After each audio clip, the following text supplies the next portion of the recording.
The following podcast is sponsored by Bunderin Press. Bunderin Press is a Canadian publisher of quality science fiction titles, including this month's releases of Duatro by Brad C. Anderson, The Dark Corridor by Jennifer Ron, and The Sixth Helix by Al Ania. Check these books and more at bunderinpress.ca. And by Adam Dries, writer, presenter, speaker. His new book, 5 Critical Things for Successful Book Signings, will be available at the end of this month, May 27th. The book launch is at Owl's Nest Books. Definitely check him out. Also check out his previous books in the Yellow Hoods and Wizard Killer series.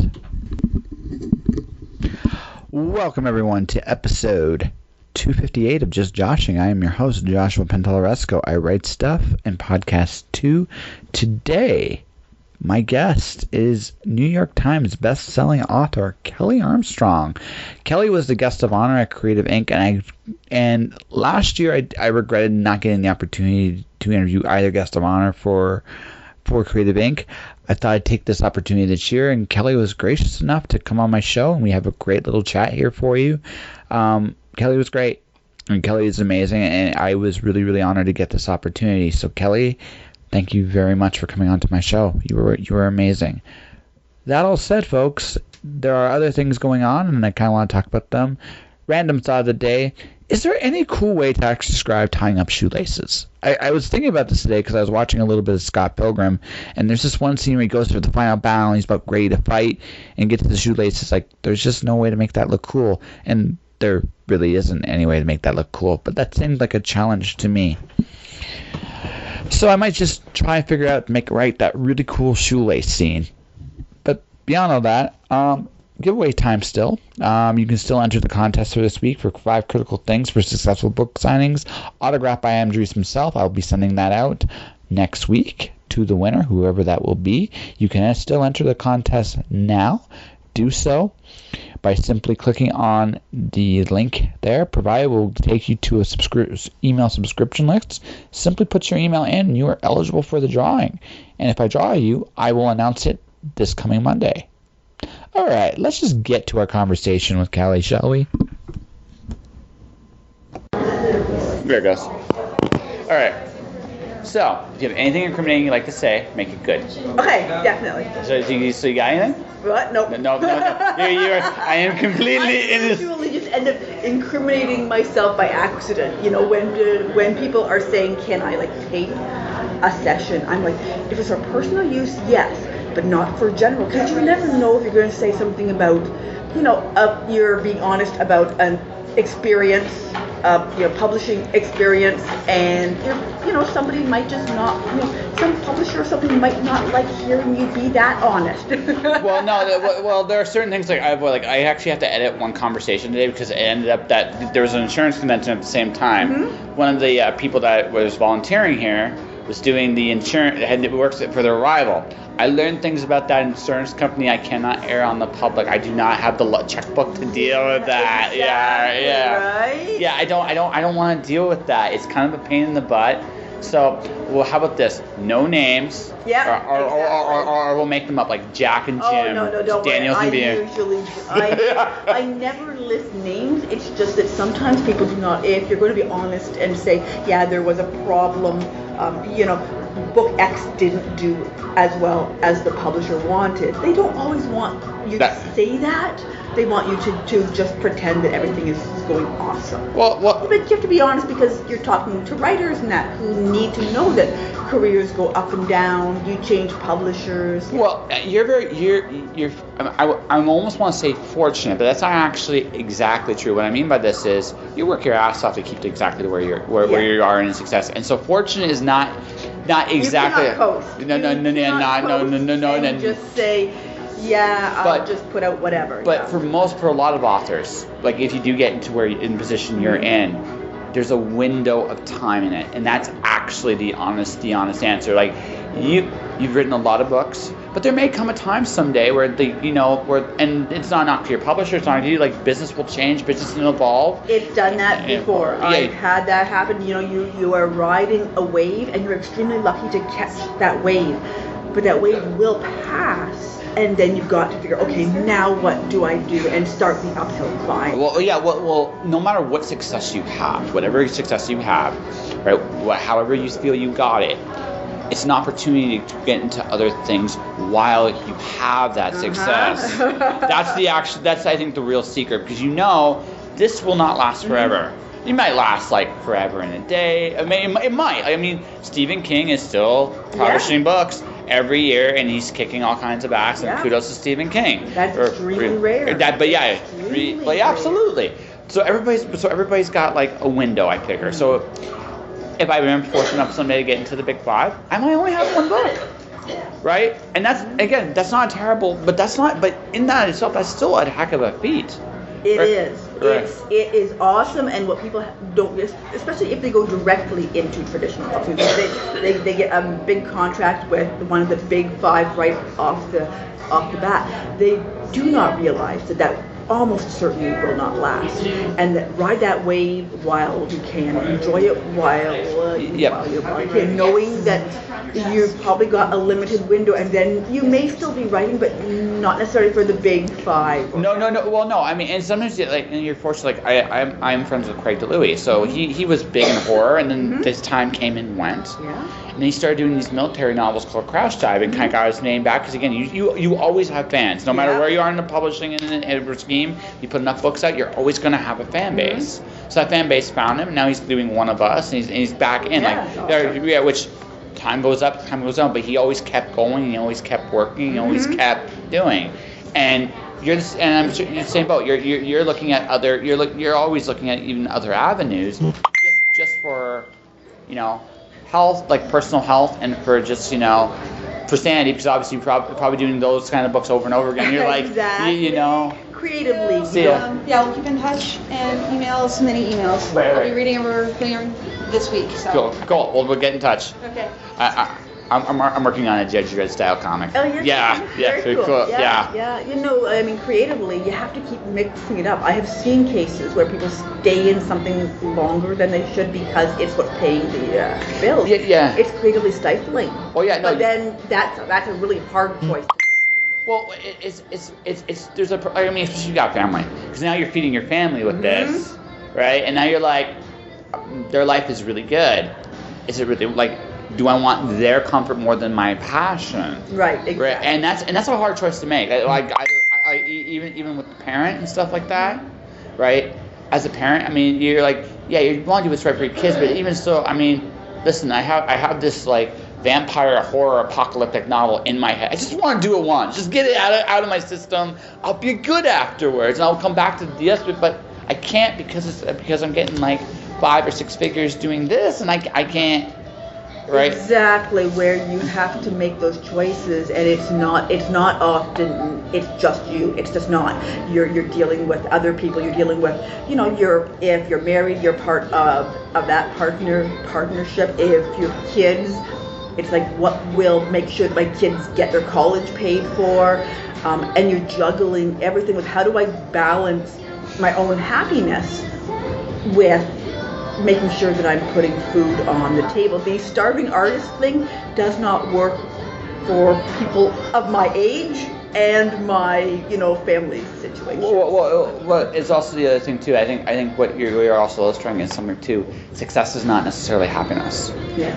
Right? It's not. I mean, don't get me wrong. Success is an amazing achievement no matter what you do, but that doesn't guarantee happiness. And maintaining success is an incredibly difficult thing to do as well, right? And that takes a lot of discipline, right? It does. Yeah. It does, and it takes a lot of, you're constantly out there you're constantly working, you're constantly looking for opportunities. Yeah. And saying, you're looking to say, okay, this comes up, maybe I'll do this. And sometimes it's stuff that pays, and sometimes it's stuff that it doesn't pay that well, but it'll be fun. So you're balancing. So yes, there's the stuff you do because it's fun, and the stuff you do because it will put some money into your kid's college fund. Yeah, and that's legit, and those are legitimate concerns. And also, I mean, there's other things too. Like in your case, you're probably looking at the idea of getting your stuff into other mediums like movies, video games, other like Hey, I saw a smile with the video game thing. Are you a gamer? Oh, I'm totally a gamer. Yeah. So I grew up as a gamer. So yes, completely. I mean, that's one of those things that would be awesomely fun. And every now and then someone contacts me, but it's never what I would, I mean, I had one a couple of weeks ago where it was like, we would like you to write a story for an app. And I don't know if they were even going to pay me because they were telling me how much, exposure I would get from this. Mm-hmm. So I would get all this exposure from, writing for this, game. And then they wanted me to be the one to promote it heavily on my social media to promote it. And I'm like, wait, am I getting promotion or am I giving promotion? You know what I mean? And so you're... Well, and that's the other, and that's maybe the other flip side too. Here's the thing, the moment you're successful, I won the Aurora for my podcast last year, and the moment I won the Aurora, I actually started hearing from buddies in high school and it's just an Aurora award, right? And I'm like, hi, nice to see you. Mm-hmm. Why are you here? What do you want? And what can you do? And so you get offers like that are not genuine offers. They're just, you've got a name, and therefore maybe we can get your name onto our thing. Because that'll create a sale for them. Right, it'll create a sale for them, and they can tell me, oh, it'd be great exposure for you. And I'm like, I don't care. Need that. I don't have to care, but give me something totally fun and fair. And okay. Kind of gamer. Video gamer, board gamer? Video games mostly. Board games, I mean, we've got tons of board games at home, so we do lots of family. What do you play? Right now I've been getting back to Divinity Original Sin because I got started on that and then didn't. They got a new Borderlands coming. Yes, I am so excited. I know. That is one of my favorites. So Borderlands, BioShock. You like blowing stuff up. I like blowing stuff up, and I also like the RPGs. So I've got my two are the first-person shooters and the RPGs. Whether you're going to go with Skyrim. Skyrim's good. Yeah. For me, it's Persona 5. Okay. I love it. So I love it because it's one of the most thematically coolest games. It's a very basic dungeon. Mm-hmm. It's a dungeon crawler meets The Sims. Okay. But it's put together very intelligently. And the best part about it is, thematically, the game's music, figure, everything is just some of the most intricate storytelling I've ever seen in a video game, right? So so I'm a Persona guy, but my other one's the Tales games. But they're more just for pure fun. I love beating monsters up and seeing the skits afterwards. It's the skits. I'm not even gonna lie. I love the games are fun, but it's the skits that keep me coming back because I want to see what they're going to say next to each other. And it is that there's those first-person shooters are great for blowing off steam. Just get in there and just blow stuff up. And then there's the more intricate storytelling where it's a whole different mindset, and I can certainly go in. But it is always funny because being my age and my gender, when I say I video game, I get, oh, you mean like Candy Crush and stuff? No.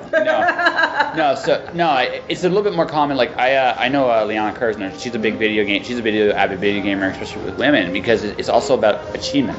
When you actually do a video game, it's one of the biggest things I think a lot of people need to be built up with is accomplishment, right? And I'm saying in your case that I don't think that's no longer the case, but games is a heck of a way to build those building blocks to accomplishment. I can achieve this, now maybe I can achieve that. Mm-hmm. It is, and it's just getting in there and having fun. I'm not somebody in a video game who gets overly frustrated because it is completely my relaxation. So if I'm absolutely stuck, I will go and look up something to help me through that because frustration, I can get that enough in daily life. I want to just have You want to have fun. You just want to have fun. Yeah. And there's nothing wrong with being that that kind of gamer. And also now I know if I ever get you on a Christmas card, that's what to get you for Christmas. It's say BioShock gun. Here you go. Exactly, and it's lots of fun because my kids game and we have different. It's fun to see the different ones that I will. And they will, or they will, and I will not. I mean, they are far more into Fortnite and stuff. So my one son's Fortnite, and I'm I am not the multiplayer one because I like to play solo when I can just go in for however length of length of time and play at my own pace. Yeah, again, which is why, I wish I had more time for video games myself now. I just don't anymore. Yeah. I have way too much on my plate. So, I mean, I'm trying to get my own book career off, and my podcast seems to be doing fairly well, so I'm always doing something one or the other. But when I usually, like for me, that's where the phone is really advantage. I like the card game stuff like Hearthstone and Shadowverse, those kind of games, because they're quick. Yeah. I can play quick, I can vent some street, have some fun, and not worry about it. And you can do those little 10-minute, I will pull up Solitaire, honestly, and just zip on through a freestyle game. It clears my head and shoulders. Yeah, because when you're writing, because I don't know fully what the full publishing process is, but I know it's a lot more intricate because it's on a lot of levels. Not so much the writing. I'm sure the writing and editing aren't that different, but it's like the marketing, publishing, the marketing, the promotion, the getting out there and doing things, and there's so many moving parts to it. Yeah. Because it's a big machine, and you're in one way you're just a part of that machine. And there's all the business stuff. Nobody tells you you're also a small business person. Yes. So today I was doing some year-end accounting. So have to do some year-end stuff. Have to do payroll because I've got an assistant. So you've got all these various things that are business. Mm-hmm. And I did not expect that when I got into writing. You're thinking, I will write and edit, and that'll be it. I just want to write stuff, man. I don't need this stuff, right? But that's not how it works. No, that's not how it works. Yeah, no, it requires. It's a business, and the discipline it takes day in and day. Because at this point, that's your full-time job. Mm-hmm. It's not like I'm doing this no, this is how I get paid. Yeah. So you have to show up every day, and you have to. I don't know if you have a word count goal or if it's. I do a word count goal. Some authors do a word count goal. Some don't, because I'm a former coder. I'm very project management. So that's interesting. Yes, computers, right? Well, it makes sense. So what kind of stuff did you build? Oh, so I was programming from the Commodore. So my parents got a Commodore 64, and they thought that, because I was a writer too, and they thought you could write on this. Well, obviously you couldn't with those old computers, but you could code. So I taught myself game play. So I was building those text-based. Oh, you built MUDs? You built MUDs? I built those back in the day. Yeah. And then you were taking the courses in high school, and this was way back when there was COBOL and Fortran. Yes. Yeah. So then when I did my degree in psych, planning to go into psychology, into graduate school. I was heading into graduate school. Realized I wouldn't have time to write for a lot of years, so pulled back and went to programming. And so then went. Hi. I enjoyed your talk, so I wanted to give you a heart rub. Oh, thank you. Yes. Very nice. Thank you. Very cool. No.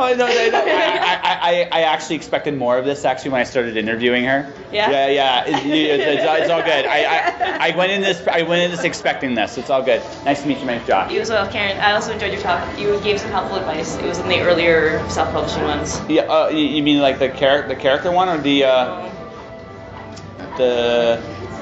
success stories or things to know that you wish you'd known. Oh, the advice, the great advice. Yes. No, it's really good. Yeah. Yes. Kelley, if I may, I just wanted to thank you so much for coming. Good. Thank you. Boosting. Good.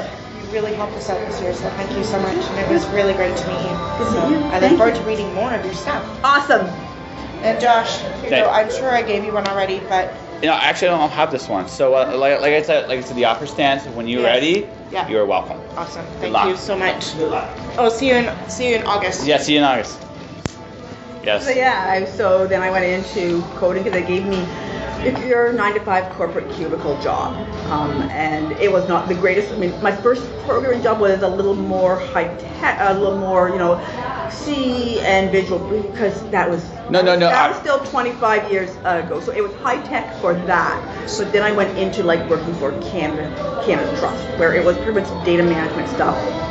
Boring, but gave me time and headspace to write. It's also interesting. So I interviewed Fonda Lee on my podcast a while ago, and it's interesting that a lot of the writers have come from businesses or corporate backgrounds. Because again, I'm including yourself, because again, the tools there very much apply with what you do now. Project management, especially, it means that I know exactly how long it will take me to finish this next book, and therefore I'm far ahead of schedule. As long as I stay on my schedule, I'm ahead of schedule, and I have time to slide in. When someone says, "Hey, will you write a horror short story for our anthology?" I can just look at my schedule and say, "Yes, I can see that I have a slot coming up there, and I can fit stuff in." I couldn't do that otherwise. I'd be like, I don't know. I'm just writing stuff. I'm the monkey with the script. I don't know. I might not. Yeah. I know exactly. Well, no, it makes sense. For someone that's done as many books as you, in the position you've been in and stayed there, that takes that kind of discipline.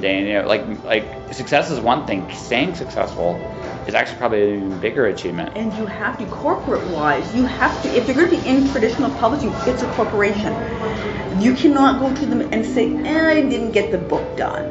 I'll get it done in another 2 months. Because they've got you slotted in a year in advance. I mean, I was hearing from my Canadian publisher for my middle grade last week saying, okay, I'm slotted in for this slot next year for book 1 hasn't even come out, but here's the slot for book 2. They have to start on the cover art now, because I haven't even submitted the book because it's not due until June. But they need to know what it's about to start on the cover art, to start the reveals and meetings this summer. And so you can't then say, oh, you know what, I'll get that to you in September or something, because then I wouldn't make my slot and their entire schedule. They're scheduling a year out. Yeah, so you've got to have that thing where you are getting things back to them on time. Yeah, and if not, there's a really good reason. And you certainly can say, look, obviously you've got a good reason, but if you're just chronically late, it wrecks reputation. Because what happens is, I mean, your word's your bond. If you say you're gonna get something done at a certain time and you don't do it, again, shit happens. Mm-hmm. It does happen. First time, second time, maybe they'll let you slide. But if it's like third, fourth, five, that's kind of like a boy cry where it's just not happening. And when you start to realize you're just not that committed to, and then you're not going to get your time slot. You're not going to get the slot that they think is best for your book to come out. If your books come out every May, you want to hit your May slot because your readers expect the next installment in May. And if you come out in September, you're messing everything up. Yeah. And your income has gone down because now your slot is every September. Well, not only that, there's like a 6-month gap, so it's like that income, like you'll still get residuals, but right. Mm-hmm. They do not pay you if you don't deliver it on time. and that's fair. They are paying you. Exactly. And they have their editors scheduled to know when your book is due in. So they've got their schedule of, I will work on Kelley's book here, and I will work on Bob's book here. And if you mess that up.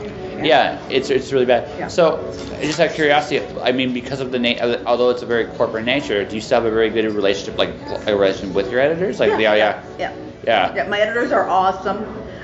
They're very professional, which is always great, because you need to have that too, where on their end they're getting things to you when they say they will. Because if your editor's late, you've still got that schedule. So if they're late, it just compresses your own timeline to get the edits back to them, because they can't move that end point. Yeah. So yes, you need them to be on the same, and they've been awesome. Yeah, no. So you've had a heck of a blast. So you've been doing this for quite a few years now. So is there so I guess the question is, because we all have like these big dream projects we'd like to do. Do you got one that you haven't had yet the chance to do it yet? Actually, no. There's nothing, because I have been extremely lucky, and I realize how lucky I am that I've been able to say, I'm done this, and now I'd like to do this, and been able to sell it. Yeah. Now, at some point, I'm sure that will not happen. But now, with indie publishing, that opens it up. Where you can say, if I had some dream project and it did not go over and it just did not sell because it wasn't what they were looking for from me, I have options. Yeah. So I'm going to go with one of my panels. So, what was the best advice you ever received? Best advice that I ever received. Really, I think it was just to keep on going. Yeah. I mean, that's usually been it.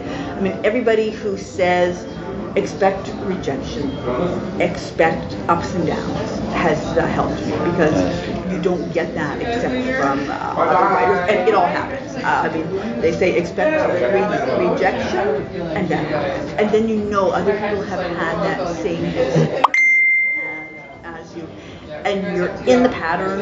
You are not the outlier who's the only one who's ever been rejected. Oh, no. If you're rejected 20 times, you can find someone who's been rejected 30 and is doing amazingly. So. Well, yeah, and honestly, that's the best, and that's the best thing too, because keeping going, because really all it takes is one yes.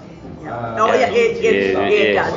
No. I got nothing but form no's for a long time. On the book that sold first, when I tried it on my own, tried getting an agent and that, I got nothing but form letter no's. They weren't even encouraging no's, And then I got my agent, who didn't even want to see it because it was not her kind of thing, but she was talked into it.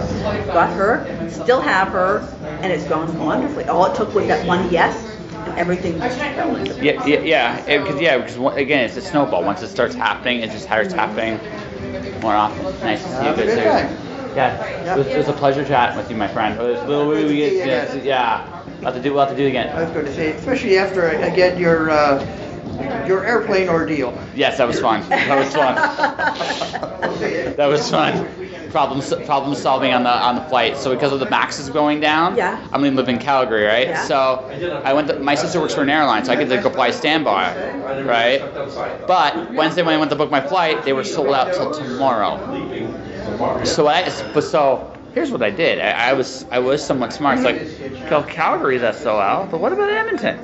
And Edmonton's a smaller airport. It's like, it worked. I flew to Edmonton. From Edmonton, I flew to Calgary. And, I mean, I flew to Vancouver. I mean, it's like, again, you have to solve. Again, everything's problem solving. At the end of the day, I learned one of the biggest things biggest epiphanies personally I've discovered in the last few years. We all do what we want to do. I wanted to be here, so I thought of again. It worked out that a solution to the problem could be found. If that hadn't worked, I maybe would have found something else. Exactly. Right. Exactly. You're gonna, if you want it, you will try. You will do your best to find some way to. And if it doesn't work the way you want it to, usually something comes out of it anyway. Something does. So which is always the best. Yeah. So Miss Kelley. So normally what I do is plug your next book coming out. Mm-hmm. And where can people find you? So would you like to do that? Oh, sure. Let me do, actually, I'm going to jump forward, not the next book, but the one after that, because I just mentioned the middle grade. So first in a new middle grade series. I love writing for that age group, and it is a fantasy book, world with monsters, griffins, Pegasus, etc., based on science, not magic. The girl is a princess. She is supposed to become queen, but would really rather be the royal monster hunter. Nice. Yes. So I had a blast with. Okay. I gotta ask this before we go. Pokemon fan or Monster Hunter fan? I have certainly done Pokemon. My son's got me doing Pokemon. So when we travel, we do Pokemon, and there's been a weird element of that where she's trying not to collect them all, No. I'm sorry. I'm sorry when I say this. When I heard this, the song "I Wanna Be the Very Best" it came in my head. Right? It's like, again, going back to your gaming, like we talk about your gaming stuff. Mm-hmm. It's just like I could see it. Actually, that was very, very, very loosely based on is Witcher. Oh, okay. It's a bit of my thing for that. The Witcher games with the monsters. There was, I think this was the third one that had the big first boss fight was a griffin, and I've never thought of a griffin as being particularly scary. It was a terrifying griffin fight, and I'm like, and it just kind of made me start going griffins, monsters, and this middle grade is certainly not Witcher at all, but it is that concept of a world with monsters and a monster hunter. Yes. No, fantastic. I have a novel that's actually I'm working on based on Super Mario Kart. And Yeah. The Rainbow Road specifically. Yeah. Yes. All right. So, because Rainbow. Where you can take just that little bit of inspiration, and the final product bears no resemblance. Thank you. Yes. And the final product bears no resemblance, so no one's going to say you ripped off Witcher, because trust me, a middle grade novel with a girl who's a princess is nothing like Witcher. No, but It's the monster. Well, yeah, no, yeah, absolutely. It's just the way it goes, right? You some like inspiration comes from the darndest of places. It sounds like a lot. You had a ton of fun writing this. I did. Yeah, I did. I just. Kids' books are a lot of fun. So, folks, you should see it. Her eyes lit up like a little Christmas tree. Both of them did. They're like, yes. All right, so definitely check out her book. How can people find you? Online, kellyarmstrong.com. Twitter is where you're going to find me doing writing, talking, and more personal. So on there, it's me as a writer experience, it's me personally, less promo. My promo and stuff goes onto Facebook and Instagram. Fair enough.